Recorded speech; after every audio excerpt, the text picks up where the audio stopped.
ఒక famous photo అండి. మీకు ఉత్తరప్రదేశ్ చీఫ్ మినిస్టర్ యోగి ఆదిత్యనాథ్ బ్రహ్మోస్ మిసైల్తో కలిసి ఉన్న ఒక చిత్రం. మీకు విచిత్రంగా ఉంటుంది. ఎందుకు అంటే యోగి బ్రహ్మోస్ పక్కన నిలబడి ఉండడం. ఇవాళ ఈ రియాలిటీని మీరు గమనించారు అనుకోండి.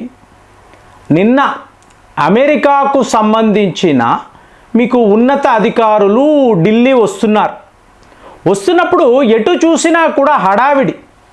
ఏమిటి అంటే మీకు చూడండి, మన టైమింగ్ ఎలా ఉంటుందంటే యునైటెడ్ అరబ్ ఎమిరేట్స్ వాళ్ళు అంటే వాళ్ళ అధికారులు ఇక మేము భారత్ యొక్క డిఫెన్స్ షీల్డ్ను వాడబోతున్నాము, ఆకాష్ తీర్ అంటారండి. అలాగే మేము ఇమీడియట్గా బ్రహ్మోస్ మిజైల్ సిస్టమ్స్ కొనబోతున్నాము. సో వాళ్ళేమో వ్యాపారం అని వచ్చారు. ఇక్కడ హడావిడి ఏమిటి, యుఏఈ టోటల్గా అమెరికాను డంప్ చేసి ఇక మాకు అమెరికా ఎయిర్ డిఫెన్స్ సిస్టమ్స్ అక్కర్లేదు, మేము భారత్ వద్ద ఇవి కొనుక్కుంటాము. ఎలా ఉంటుందో చూడండి. వాడేమో వ్యాపారం అని వచ్చాడు, ఇక్కడ మన వ్యాపారం ఏమిటి, డిఫెన్స్ రంగం. సో వార్తల్లోకి వెళ్ళారు అనుకోండి. నిన్నటికి నిన్న ఈ రెండు విషయాలు కూడా జరిగాయి. యుఏఈ వాళ్ళు ముఖ్యంగా గల్ఫ్ దేశాలు మేము ఫ్రస్ట్రేట్ అయిపోయి ఉన్నాము. ఇది వార్త అండి. ఎలాంటి వార్త చూడండి. యుఏఈ అనబడే దేశము గత 40 ఏళ్ల నుంచి అడ్వాన్స్డ్ ఎయిర్ డిఫెన్స్ సిస్టమ్స్ని అక్వైర్ చేస్తున్నారండి. ఎందుకంటే చాలా మోడర్న్ సిటీ కదా దుబాయ్ ఎయిర్పోర్ట్ అంటే వరల్డ్ ఫేమస్. మరి మొన్న ఈరాన్ యుద్ధములో ఇరాన్కి అమెరికాకు యుద్ధము అన్నప్పుడు ఈరాన్ వాళ్ళ మిజైల్స్ అంతా నేరుగా UAE, Saudi Arabia, Qatar, Kuwait, Bahrain లాంటి దేశాల మీద పడినప్పుడు ఇక్కడంతా ఎవరిది ఏడిఎస్ అంటే అమెరికా వాడిది. సో ఎక్కడా కూడా మీకు ఎలాంటి ప్రయోజనము లేకుండా పోయింది. ఆపేయండి, కొన్ని ఇంటర్సెప్టర్స్ ఆపేయి, కానీ జరిగిన నష్టాన్ని చూశారు అనుకోండి. ఖర్చు మీకు అమెరికా వాడిది ఎలా ఉంటుందంటే మీకు పెట్రో డాలర్ అంటాడు, అమ్మకాలు జరుగుతాయి. గల్ఫ్ దేశాల ఈ లాభాలు ఉంటాయి చూసారా, ఒక వాటా వీళ్ళు అమెరికా ట్రెజరీకి పంపిస్తారు. సో అక్కడి నుంచి వాడేమంటే నేను మీకు అత్యాధునికమైన ఆయుధాలను ఇస్తాను, సో మీ దేశాన్ని కాపాడే బాధ్యత నాదే అమెరికా వాడని మీకు ఇలా ఆయుధాలు అమ్మేస్తూ ఉంటాడు. సరే, యుద్ధము రానంత వరకు ఓకే అండి. ఇదంతా ఇరాక్ యుద్ధము తరువాత జరిగిన పరిణామాలు. Okay fine. యుద్ధము రాలేదు అనుకోండి, మా వద్ద శక్తివంతమైన పేట్రియాట్ మిజైల్ సిస్టమ్స్ ఉన్నాయి, కమాండ్ టు కంట్రోల్ అద్భుతం, ఇన్ని చెప్తారు. ఓకే బాగానే ఉంది. కానీ ఇప్పుడు అడ్డంగా దొరికిపోయాడు కదా. సో ఈరాన్ వాళ్ళు చీప్ బాలిస్టిక్ మిజైల్స్ మీకు ఇలాగా యుఏఈపై వాడినప్పుడు మీకు అమెరికా యొక్క advanced air defence systems radars ఏం చేస్తున్నాయి అంటే మీకు అడ్డముగా దొరికిపోయాయి అనేదే వార్త.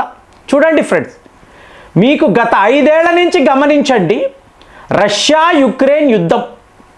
యుక్రెయిన్ అనేది చాలా చిన్న దేశము, అయినా కూడా వాళ్ళ దగ్గర ఉండే డ్రోన్ టెక్నాలజీని వాడి రష్యా వాళ్ళ బాంబర్స్ పైనే దాడులు చేసి మీకు ధ్వంసము చెయ్యగలిగారు. 60 బిలియన్ అమెరికన్ డాలర్స్ నష్టము అని చెప్పి వార్తలు. ఎక్కడ? రష్యా. మరి రష్యా వద్ద ఎలాంటి ఏడిఎస్లు ఉంటాయండి, ఎలాంటి రేడార్ సిస్టమ్స్ ఉంటాయి? మరి యుక్రెయిన్ డ్రోన్లను ఆపలేకపోయారు, అంటే రష్యా దొరికిపోయింది. ఇప్పుడు ఈరాన్ వార్లో మీకు అమెరికా కూడా, అంటే మేము సూపర్ పవర్స్ అనుకునే 2 దేశాలు రష్యా, అమెరికా ఇద్దరూ కూడా చిన్న దేశాలను ఆపలేకపోయారు కదా.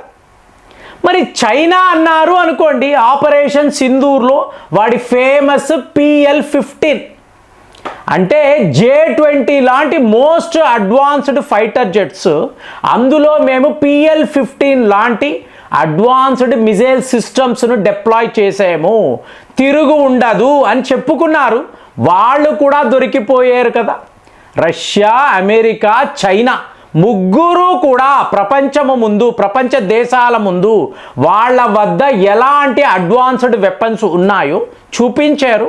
ఎలా ఇవి ఫెయిల్ అయ్యాయో కూడా మొన్నటికి మొన్న యుక్రెయిన్ డ్రోన్లు మాస్కోలో కూడా పడడం నాకైతే చాలా ఆశ్చర్యం. ఎందుకంటే రష్యా చాలా పెద్ద దేశం అండి, ఎక్కడెక్కడో ఏమేమో జరగచ్చు.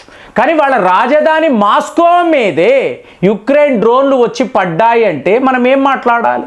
మరి రష్యా వద్ద కూడా S-400 ఉంటుంది కదా, ఎందుకు ఆపలేకపోయింది? అదే మీరు సీన్ కట్ చేసి ఇక్కడ భారత్ వైపు వచ్చారు అనుకోండి, 4 రోజులు మాత్రమే మనము చేసిన యుద్ధము 3300 కోట్లు మాత్రమే మనం ఖర్చు పెట్టాము. అదే ఇవాళ అమెరికా వాడు ఇరాన్పై మొన్న పోయిన వారం మాట్లాడాను, 26 బిలియన్ అమెరికన్ డాలర్స్ వీళ్ళు ఖర్చు పెట్టారు. బిలియన్స్ అంటే డాలర్స్లో కన్వర్ట్ చేయండి. ఇవాళ వార్తలు ఏంటి, 40 బిలియన్ అమెరికన్ డాలర్స్ ఖర్చు అయ్యింది. 42 మీకు ఫైటర్ జెట్స్ కూలిపోయాయి. వాళ్ళ అతి శక్తివంతమైన రేడార్ సిస్టము కూడా ఖతార్ వద్ద పూర్తిగా ధ్వంసము అయ్యింది. ఈ వార్తలు విన్నప్పుడు మన ఖర్చు ఎంత, మీకు అమెరికా వాడు ఈ యుద్ధంపై పెట్టిన ఖర్చు ఎంత? ఇది మీరు నేను కాదండి, వెస్టర్న్ మీడియా వేస్తున్న అంచనా. మీరు ఎక్కడైనా చూడండి, న్యూయార్క్ టైమ్స్ చూడండి, అలాగే మీకు రాయిటర్స్, మీకు ఫోర్బ్స్, ఈ పత్రికల్లో ఇవి కథనాలు.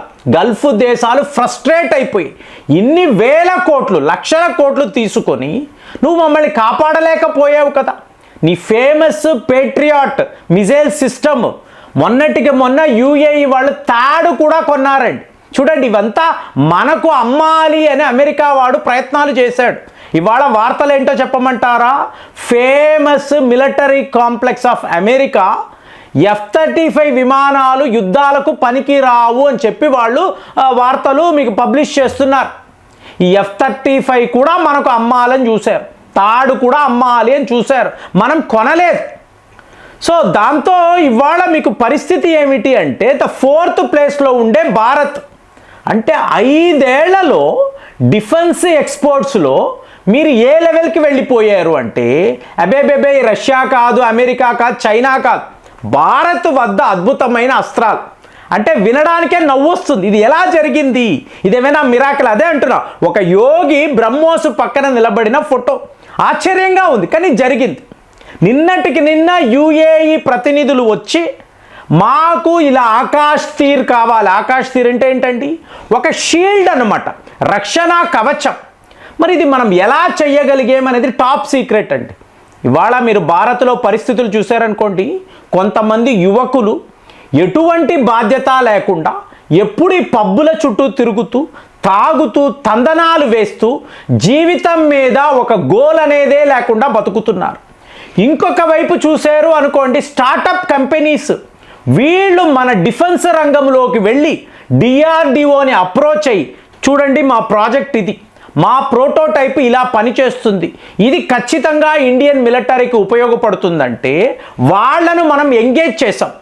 ఏ లెవెల్లో ఎంగేజ్ చేసాం అనేది క్లాసిఫైడ్ ఇన్ఫర్మేషన్ అండి, మాట్లాడలేము. కానీ 4 రోజుల్లో పాకిస్తాన్ యొక్క శక్తివంతమైన బాలిస్టిక్ మిజైల్స్, చైనా వాడి PL-15, అలాగే టర్కీ వాడిచ్చిన 300 డ్రోన్లు, ఒక్క డ్రోన్ కూడా భారత్లోకి వచ్చి పడలేదండి. అక్కడికక్కడే మనం ఫినిష్ ఆఫ్ చేయగలిగాము. మరి మనము కూడా S-400 వాడేము కదా, కాస్ట్లీ వ్యవహారమే కదా, కానీ మనకైన ఖర్చు ఎంత? 3300 కోట్లు మాత్రమే. సో అలాంటప్పుడు ఇవాళ యావత్ ప్రపంచము ఇంత కాస్ట్ ఎఫెక్టివ్ వెపన్స్ని పెట్టుకొని వీళ్ళు పాకిస్తాన్ లాంటి దేశం, చైనా లాంటి దేశాన్ని ఎదుర్కోగలుగుతున్నారు అంటే ఈ అస్త్రాలు మన వద్ద ఉన్నప్పుడు మనకు మేజర్ అడ్వాంటేజ్ కదా. అమెరికా వాడు మోసం చేశాడు, రష్యా వాళ్ళని అడిగితే శాంక్షన్డ్ కంట్రీ కదండి, మీరు భారత్తో మాట్లాడండి అంటున్నారు. చైనా బజార్ టోటల్గా ఎక్స్పోజ్ అయిపోయింది. ఇవాళ మనం భారత్ వద్ద ఈ అస్త్రాలు కొనగలిగితే మనకు చాలా ఉపయోగము, ఒక అద్భుతమైన షీల్డ్ మనకు దొరుకుతుందని UAE లాంటి దేశము భావించడము, నిజంగా దీన్ని ఎలా చూడాలో, ఏం అనుకోవాలో, ఇలాంటి ఒక మిరాకిల్ ఎలా జరిగిందో నాకైతే అర్థం కావడం లేదు. మరి మీరు ఆలోచించండి, UAEకి భారత్ యొక్క ఆయుధాలు ఎందుకు అవసరము? కామెంట్స్లో రాయండి. మళ్ళీ వచ్చే వీడియోలో కలుద్దాం. జై హింద్.